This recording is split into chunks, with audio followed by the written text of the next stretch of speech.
Hi. Is that a cat? Is that Caesar? Are you gonna come up here?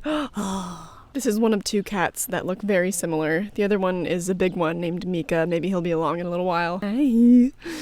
Hi, sweet boy. Hi. Sorry, this is very distracting. You want to talk about horror movies with me? I might have just felt a raindrop. That'd be really unfortunate because as you can see, I am in this beautiful, amazing backyard. This is a pool/pond behind me. It kind of functions as both, but I think I just felt a raindrop. If I have to move inside at some point while I film, then such is life. But today, as you saw by the title, I'm going to be talking about every movie that I watched in July, and typically I do these videos in 2 parts, but today I'm going to be talking about every single movie that I watched in July. I think I only have 24 though, which is actually a pretty low number for me. Typically I've been getting up into the like 30 to 40 movies a month range. I hope this isn't too distracting. I don't really care because I'm not going to make him go away. So hopefully you enjoy Caesar's company as much as I do. But little update, if you didn't see my Get Ready With Me on my vlog channel, I am now in Germany. I am staying with my family here, and that is whose backyard I'm in right now. And if you want to follow along with my adventures, I have a lot of vlogs to edit. They are probably not up at this point yet, but I have a ton that are posted already from London. I was also in Nottingham, then we went up to Edinburgh and Inverness in Scotland, and now I am in Germany. So if you want to follow along with all my adventures, if you want to see my Get Ready With Me /rant about the craft, then go subscribe over on my vlog channel. But anyways, let's just kick it off with everything that I watched in July, starting with 13 Ghosts. Arthur, a financially ravaged widower with 2 children, inherits his eccentric ghost hunter uncle's glass house. However, the family encounters vengeful entities when they enter. So this movie was basically like everything that I needed it to be. I loved it so much. I love late 90s, early 2000s, super cheesy. Matthew Lillard, the boy. I love dumb, insane, uniquely original plot lines. I love early 2000s remakes. Like this movie, I kind of knew that I would love it. Like my intuition was correct. I ended up giving it 4 stars and a heart because like it's not perfect. There are some parts that it just are admittedly so dumb that it's like, all right, let's take a step back. But for the most part, it is just so insanely enjoyable. I loved it. Let me know if you're also kind of in that subcategory of horror fans where you just love when something is so dumb that it's like the most enjoyable thing ever. That's kind of the category that 13 Ghosts falls into. And also there's a lot of really bad CGI. Like in the early 2000s, that's probably when CGI was like at its absolute worst, because at that point they got a little bit too confident with their CGI skills, shall we say. They thought that it looked a lot better than it really did. So we got some really insane CGI in this movie that I thought was just so funny. I honestly loved it. And then also with the actual ghosts, they used practical effects and practical makeup that I thought looked really good. So this movie had a really weird blend of different kinds of effects. It had Matthew Lillard. It felt like an early 2000s Disney family movie for some reason. Thematically, this movie was kind of like oriented around this family and like familial love and whatever. And I don't know, it was just so dumb. I loved it. So yeah, not too much more to say there. I'm gonna move on to the next movie, which was another early 2000s one. That would be Mirrors from 2008. Ben guards a partly destroyed property during the nights, but begins to see strange images in its impeccable mirrors. After his sister is killed, he is convinced that evil forces are out to get him. Now this movie got 1 star from me because unfortunately this movie had a lot of the same elements as 13 Ghosts, but not in an enjoyable way. Kiefer Sutherland, a famous actor in this movie, was one of the worst acting performances of the entire movie, although the woman that played his wife was arguably quite a bit worse. The bad acting in this movie could be attributed to bad direction. Maybe they got a couple takes and they just called it good. I don't really know. The best actor in this movie probably would be Cameron Boyce, who I believe was like 5 or 6 at the time of filming. So just utter madness in this movie. It was too much. Like the concept was very unique, and I won't say it's original because it was originally supposed to actually be a remake of, I believe, a Korean horror film, but then it wasn't quite similar enough or something, so they decided not to make it a direct remake. I don't know. But it was a really unique concept. I thought it had a lot of potential. I thought there were a few scenes that were like very graphic and pretty gripping. But for the most part, the movie was very dumb. I give it 1 star because there were some cool scenes, some cool like practical effects, and there also was a pretty good twist at the end. However, the twist did not have the impact that it should have, just because the story up until that point was so weak and so wacky, and not wacky in the good way like 13 Ghosts, you know what I'm saying? With 13 Ghosts, like yes, it was wacky, but at least I could understand what they were trying to accomplish, and the story still had a good deal of coherence. With Mirrors, it was just, I don't know, it was too much. Like they were jumping all around and the logic was really inconsistent, and all the acting was just not believable. That's probably the worst part, because I would say like with 13 Ghosts, and you have Matthew Lillard, who is just the king of weird. He really leaned into the weirdness of that movie, and really all of the actors did, and they like gave it their all, and they really sold it for me, and I think that's probably why it was so enjoyable. And it's not to say that they were like amazing acting performances, but they just like they put some oomph into it, you know? It's not that deep. It's just not a good movie. I'm not gonna recommend it, so I don't really want to like keep rambling on about it. Moving on. Okay, so I watched like a lot of Shrek content in the month of July. I think I'm just gonna rattle off literally all the Shrek content that I watched. I'll let you know how many stars I gave it, but I'm not gonna like go too in depth, and maybe I'll put like a timestamp down below so you can just skip ahead if you do not care about any of my thoughts on Shrek. There is some sneakily really good Shrek content that I feel like a lot of people probably don't know about, and some of it is spooky themed, so maybe stay tuned. I don't know. So obviously watched the first 4 Shrek movies over the course of the month. I gave the first one 4.5 stars and a heart. That one is probably definitely my favorite of the entire franchise, including all the short films and everything like that. Then with Shrek 2, I gave it 4 stars and a heart as well. Also adore that movie to death, but I don't find it to be quite as good as the original, even though most people say that it is a superior Shrek sequel. A Shrek-swell? Nope, that doesn't work. Most people say it is a superior Shrek sequel, but I don't know, I kind of disagree. I think the original one just has this like charm that while some of the movies have kind of like mostly lived up to, I don't think they've quite hit that yet. Maybe they will with Shrek 5, who knows. And then Shrek the Third, I said in my Letterboxd review, Shrek the Turd, if you will, because I gave that movie 1 star. It is so bad, it's not funny, I don't care about the story, it stars Justin Timberlake, which, so we don't talk about her. Then Shrek Forever After, I also gave 4 stars and a heart, and with the 4th movie, it doesn't have quite the same unique, funny charm as the original 2 movies. It doesn't have quite the same sense of humor, because it is actually the darkest installment of the entire franchise. Thematically, it's kind of about like you don't realize what you have until it's gone. He makes a deal with Rumpelstiltskin, so as you'd imagine, the story is very sad. It gets very dark. Still love that one though, 4 stars and a heart. Totally revived the franchise in my opinion after Shrek the Turd. And then we watched, I believe, 4 different Shrek short films. So the best one, I hope that my spooky friends are listening to this part of the video, but Scared Shrekless, I gave 4.5 stars and a heart. It is literally so good for no reason. I don't know why. It's so good. It's an anthology, and they're all trying to scare each other, so each Shrek character tells their own spooky story. It's so good. I don't want to say anything beyond that, but I just thought it was so clever how they used what would be uniquely scary to each of the characters in Shrek. And I think that for kids, as a form of gateway horror, I thought it was fantastic. I would have loved it if I had seen it as a kid. I loved it now. So that was by far the best Shrek short that we watched. But the next one would be The Ghost of Lord Farquaad, which was actually originally part of like this Universal Studios 4D theater experience. So it's like one of those things where you go into the theater and then you sit on one of those chairs that like rocks and vibrates, and then they shoot like smells at you, or if there's like bugs, then they shoot little puffs of air at your feet and stuff like that. And it's in like super 3D. So watching it not in 3D, just as a piece of like narrative art, it was very weird. It was very unsettling because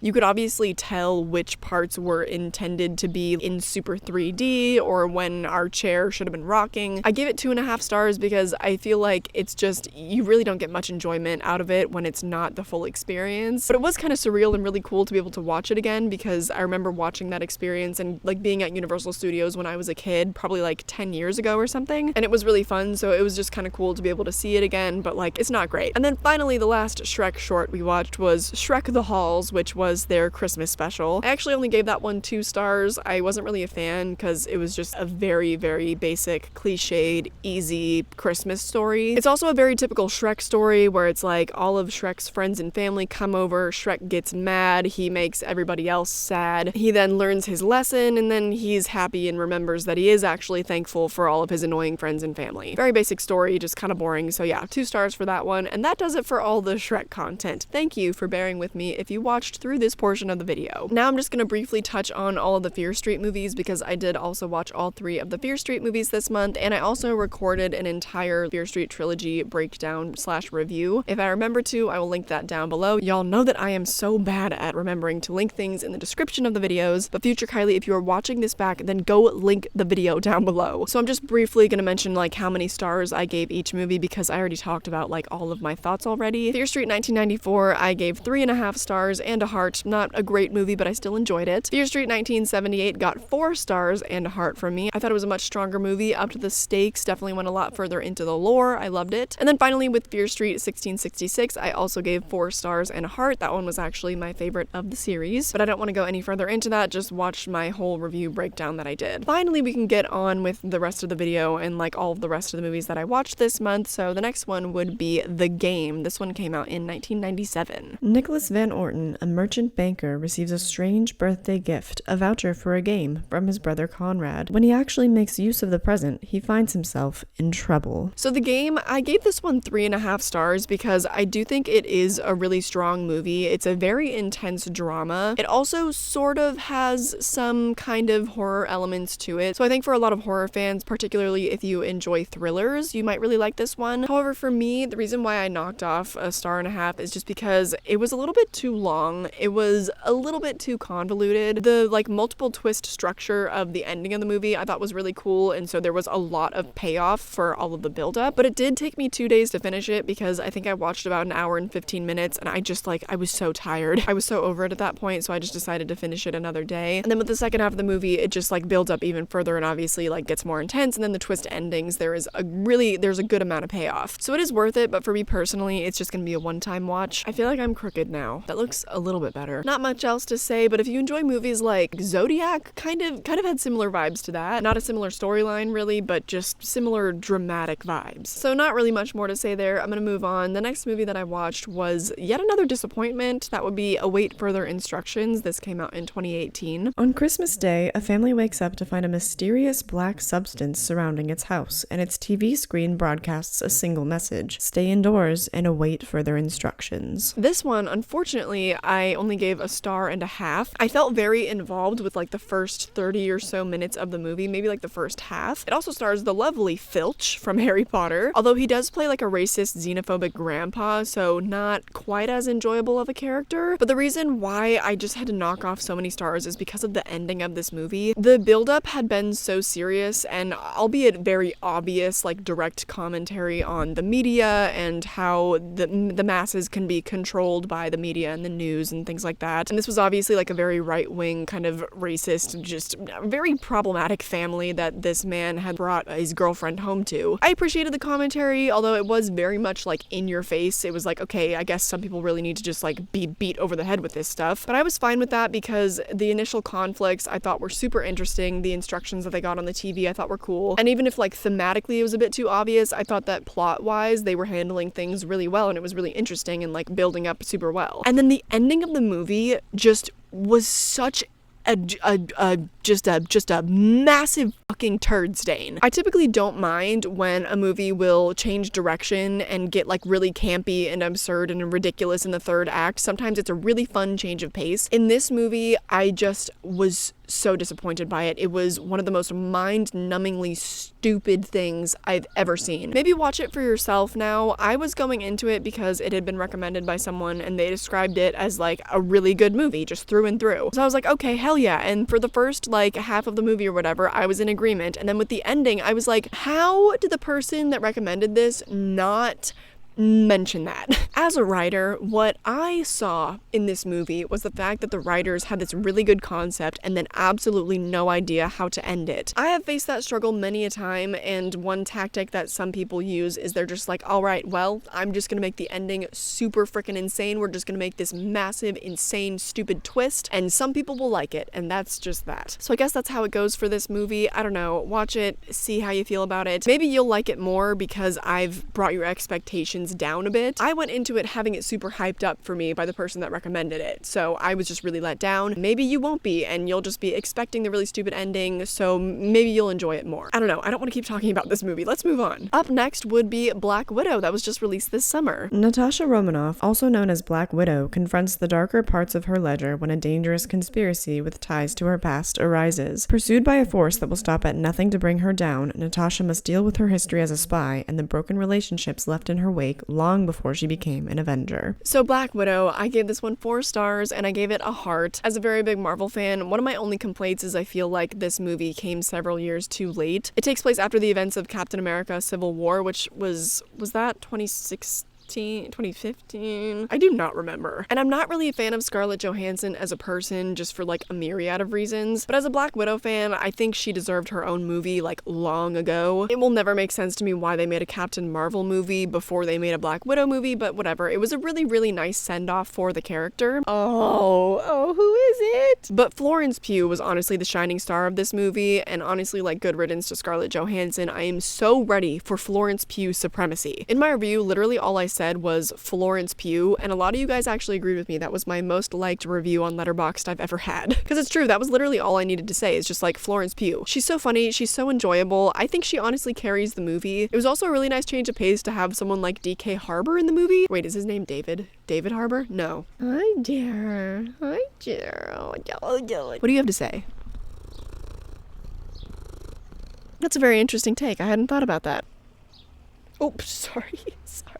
I didn't mean to do that. You're getting a lot of cat content today, sorry. Oh, I do have to say it's not like incredibly unique. It's not going to be my new favorite Marvel movie by any means, but it might crack the top 10. I don't really know. I think it's mainly just because of Florence Pugh. It was enjoyable. There were a lot of big crazy set pieces, a lot of just insane action. It was a lot of fun. It was a great summer blockbuster. Up next, we're getting back to horror because the next thing I watched was Behind the Scream, which was a documentary that came out in 2000. So this being a documentary of like the first 3 Scream movies, obviously I was really going to enjoy it. I gave it 4 stars and a heart. The only real reason why I knocked off a full star is because I thought that they could have done so much more. Scream fans are really diehard, and we probably could watch at least like a 2-hour long documentary of the making of those movies. They hold such a special and dear place in my heart, as I know that they must hold a special place in many horror fans' hearts. I literally don't know anybody that doesn't enjoy the Scream movies, so my only complaint really was that I just really wanted the documentary to be longer. I wanted it to be deeper. I wanted more in-depth interviews. I just wanted more, and that was like the only problem, which is a compliment to it, but it is kind of a detriment because like it was only about a half hour long. I just needed more content. Nothing else to say though, so moving on now to Shaun of the Dead, a dark comedy from 2004. Shaun is a salesman whose life has no direction. However, his uneventful life takes a sudden turn when he has to single-handedly deal with an entire community of zombies. Uh-oh, the sun is coming out. I might get overexposed. It's getting a little bit toasty. 1 second. I was not ready for that direct sunlight, but alas, we keep going. So Shaun of the Dead also gave 4 stars and a heart. I just felt like the sense of humor was catered so directly to me as a stoner, to be honest. I think I might have found a new obsession with Simon Pegg and Nick Frost. It was just brilliant. I thought it was one of the most unique things that I've ever seen, to have zombies that are so unbelievably slow that just pure idiots could survive for a really long amount of time during the apocalypse. What?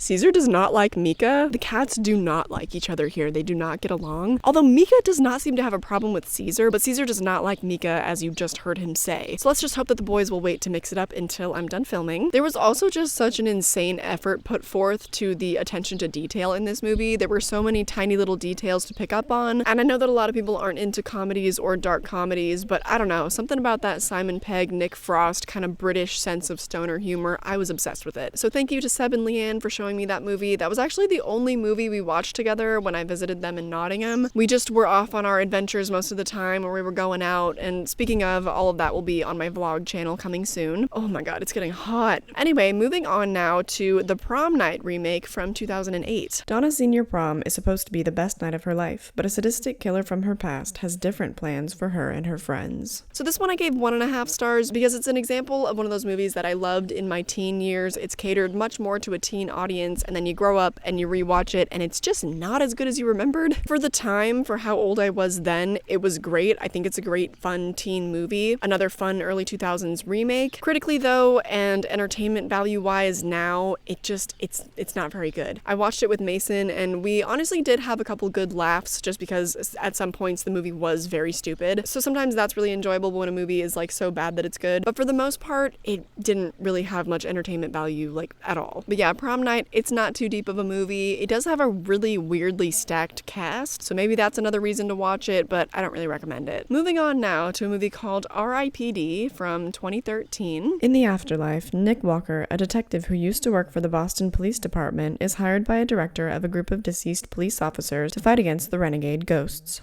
Now, was this just one of the biggest disappointments? I remember watching this movie when it came out in 2013, and like it wasn't great, but I think I was about 14 years old and I really liked it at the time. Now, however, it earned a whopping 1 star from me. It is so bad, like so unbelievably bad. So yes, obviously there is a lot of CGI monstrosity and whatever, but that is not even the worst part. It's the fact that this could have been easily the next Men in Black, and I've never seen a studio fumble the bag so hard. This movie starred Kevin Bacon, Ryan Reynolds, and Jeff Bridges, and yet somehow they just catered none of the script to any of their strengths. The comedy was so juvenile and terrible. You would think that for such a ridiculous concept and all of the insane CGI monsters and everything, there would be some sort of entertainment value because it is so bad, and it's just bad as in bad, not bad as in funny or entertaining. It is just bad. So yeah, just like please don't waste your time with that one. Not much more to say. Moving on now to Drag Me to Hell from 2009. When loan officer Christine Brown refuses an old lady an extension on her loan, she places the curse of the lamia upon Christine. Once cursed, Christine's life is turned into a living nightmare. So this one, I did only give it 2 stars, but it is actually one of those ones that is so bad that it's good. Honestly, in entertainment value terms, I probably should have given it a little bit more credit than I did, but it really just, it's not really the movie for me. I did find myself laughing a lot. I love the fact that Justin Long stars in this movie. It is a Sam Raimi film, but a lot of it is just like really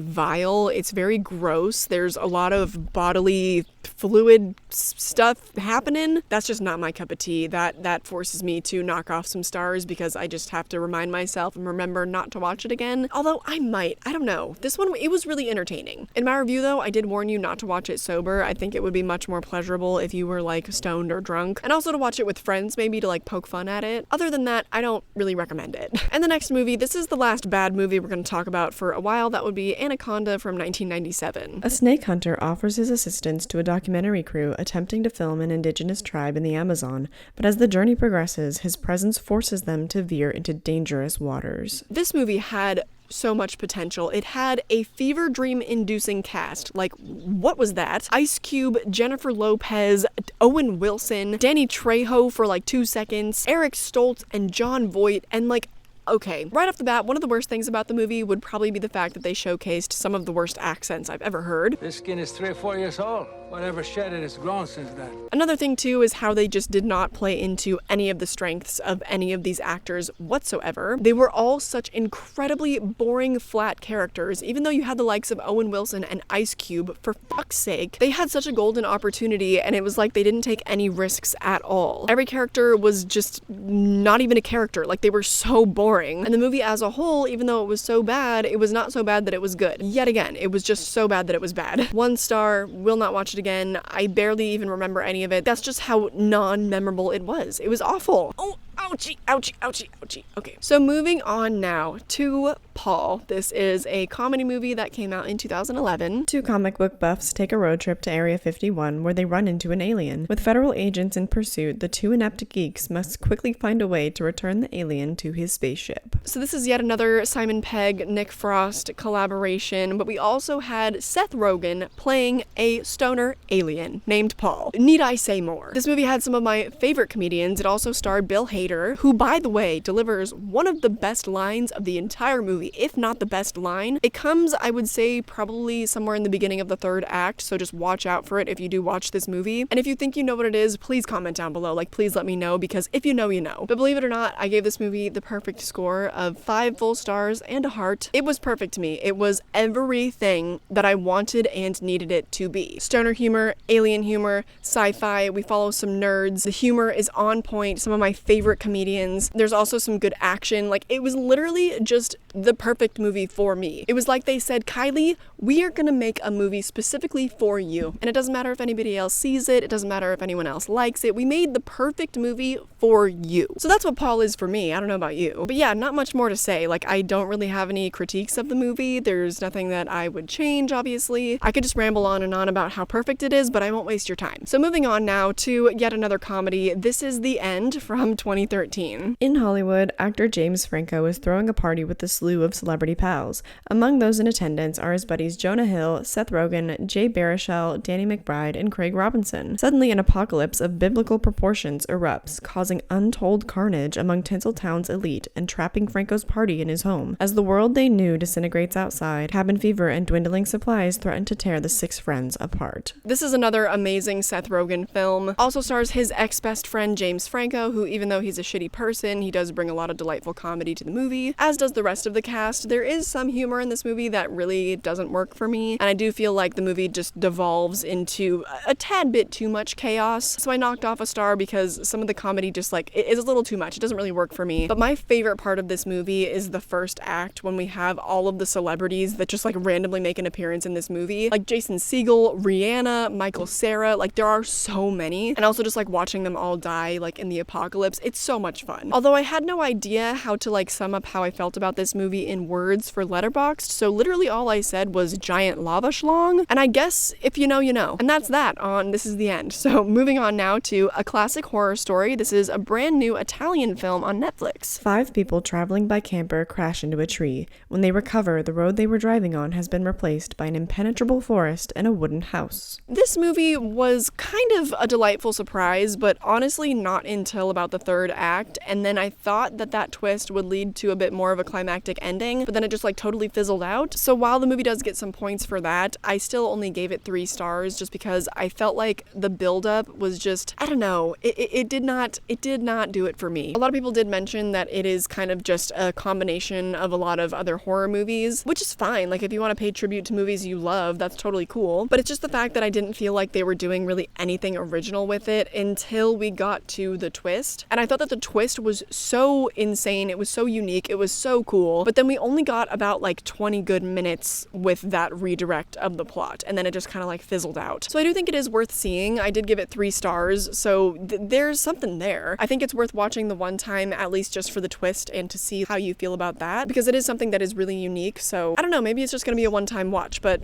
try it out. Up next was a rewatch for me for like the 3rd time. That would be The Meg, that came out in 2018. When the members of an underwater research facility are under threat owing to a 75-foot prehistoric shark, Jonas Taylor, a deep-sea diver, is hired to save them. I recently talked about The Meg actually when I was doing my horror movie news and Chucky trailer reaction video recently, so just check that out if you want to know more of my thoughts on The Meg. But I really love that movie. I only gave it 3.5 stars though, but I did give it a heart because I love it, but it does have its problems. Oh, hello! Like for one thing, it forces chemistry between characters where there just clearly is none at all. And I would say that's probably my main gripe with it, but also it has some of the cheesy dialogue from action movies that, while we kind of love it because we point it out and we're like, oh, that's just such an action cliche and this movie is full of them, it does get a bit tiresome after a while because it's like, okay, yeah, we get it. It's still so worth watching though, like every summer. Like I said, this was my 3rd or 4th time watching the movie, I think. It's basically just like the bigger, dumber version of Jaws, and we love it for that. Don't we love it for that? Thumbnail.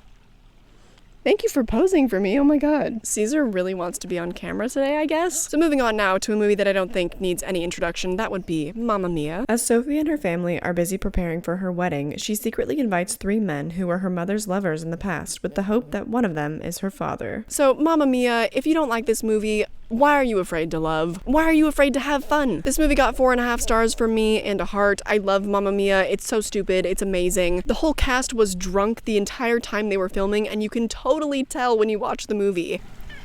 What? I posted to my story on Instagram that I was watching Mamma Mia, and there were these men that slid into my DMs as if I cared. They said something like, oh, I'd have to be fucked up to watch that movie. Oh, that movie sucks. Like, oh, you should have watched Once Upon a Time in Hollywood instead, because Tarantino was a genius. Because I posted a poll, I was like, I'm getting stoned. What should I watch? Like Mamma Mia or Once Upon a Time in Hollywood? And then it was a tie, so we chose Mamma Mia. And then, of course, straight men just had to bother me about it. Like, what are you so afraid of? Mamma Mia, like, it might not critically be a good movie, but it's amazing. It's a great, fun time. Nobody's gonna think you're gay if you like Mamma Mia. So anyways, moving on. Ooh, new release, Old. This is the brand new M. Night Shyamalan movie. Old is M. Night Shyamalan's new thriller about a family on a tropical holiday who discover that the secluded beach where they are relaxing for a few hours is somehow causing them to age rapidly, reducing their entire lives into a single day. Old only got 1 star from me. Not a good time. Kat Black honestly made like a really, really good review of the movie. I don't really think I would have anything to say that she didn't already mention. It just has so many problems. There's so much about it that's like disturbing in the wrong ways. The writing is terrible. All the acting is just so robotic. The direction is really bad. They tried to use this really weird, albeit unique kind of a shooting style. They had a lot of weird like quick zooms. There was a lot of times when they would not focus on the actual subject of the scene, but the camera would be like off to the side, so you'd be kind of like leaning forward, like trying to see whatever they were, you know, implying. And granted, maybe you could argue that's a little bit more immersive because like you're on the edge of your seat, like trying to figure out what's going on. So like I said, a unique shooting style. I don't really like it though. It's just more frustrating than anything else to me, in my opinion. And like I said, just watch Kat Black's video. I don't really feel like talking about the movie. And also Sarah Hawkinson from Possessed by Horror, she went into a lot of detail about like the ableism in the movie. Fully agree. She has her degree in psychology though, so I'm gonna just let her talk about that. I'm not really gonna speak to that. So yeah, again, if I remember to, I'll try to link down below Kat Black's review and Sarah Hawkinson's review. I'm gonna move on now. I did actually end up watching Once Upon a Time in Hollywood. Rick, a washed-out actor, and Cliff, his stunt double, struggle to recapture fame and success in 1960s Los Angeles. Meanwhile, living next door to Rick is Sharon Tate and her husband, Roman Polanski.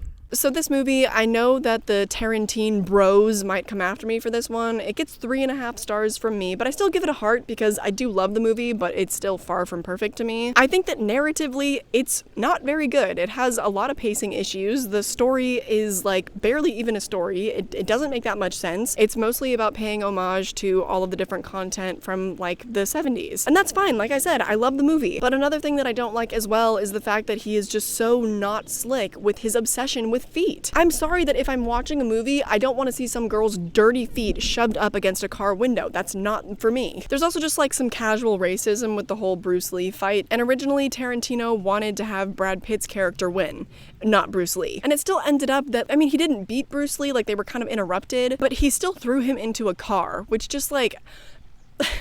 the disrespect. I don't know, but I will reiterate to satisfy the Tarantino bros, I still love the movie, okay? So to save both of us the time, please don't leave a super long comment about why it's the most perfect movie from 2019. I'm not gonna read it. Anyway, on to the last movie of the month, and that would be Love and Monsters that came out in 2020. 7 years after the monster apocalypse, Joel Dawson, along with the rest of humanity, has been living underground ever since giant creatures took control of the land. After reconnecting over the radio with his high school girlfriend Amy, who is now 80 miles away at a coastal colony, Joel begins to fall for her again. As he realizes there's nothing left for him underground, he decides to venture out to Amy, despite all the dangerous monsters that stand in his way. So unfortunately, this one only got 1 star from me, and I didn't actually even finish it. It's such a good concept, and I do want to finish it because I have hope that maybe it would get better, because there are a lot of crazy, cool, fun monsters, and I would watch it because I do want to see that. But the characters are so dull. The acting is so flat. I just don't care about it at all. They're supposed to be selling the fact that he's like in love with this girl and wants to find her, and they just have like no chemistry together. There's like one flashback of them together to kind of set up their relationship before he makes contact with her again, and it's just like there's nothing there. But Dylan O'Brien, I'm pretty sure he's a talented actor. Like I've seen him do some other stuff. He was in the Maze Runner movies, and it was not there. It was no good. So yeah, maybe by next month I will have finished the movie and I'll talk about it again, but I don't know. I don't have a super strong desire to do that, but maybe I'll do it if only to see the monsters, you know? Kind of an anticlimactic moment to end on, but here we are.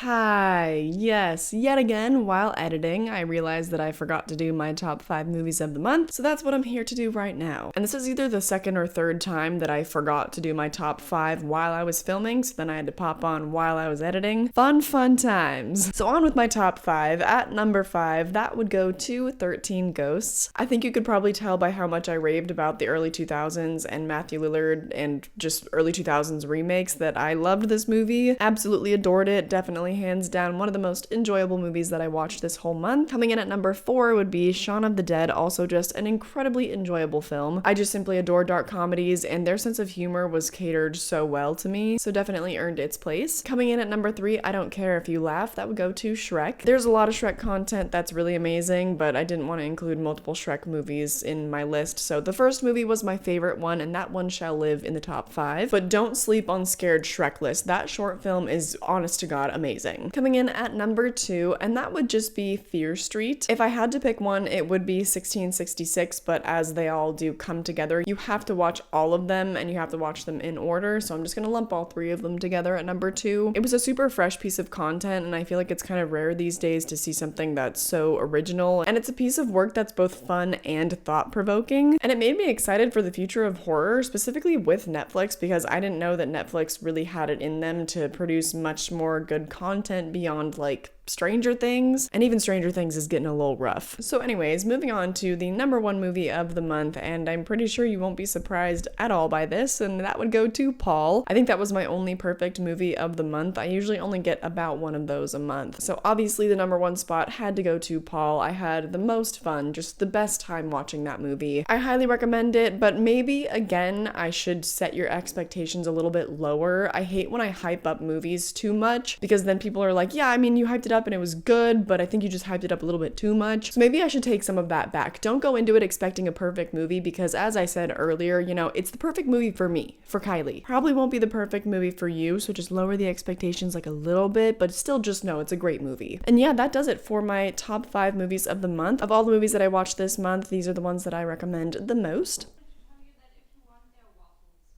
Oh, waffles? Okay. I'm filming something real quick and then I'll be down. That was my sister Pia. She just let me know that there are waffles downstairs. So I gotta go. Enjoy the outro.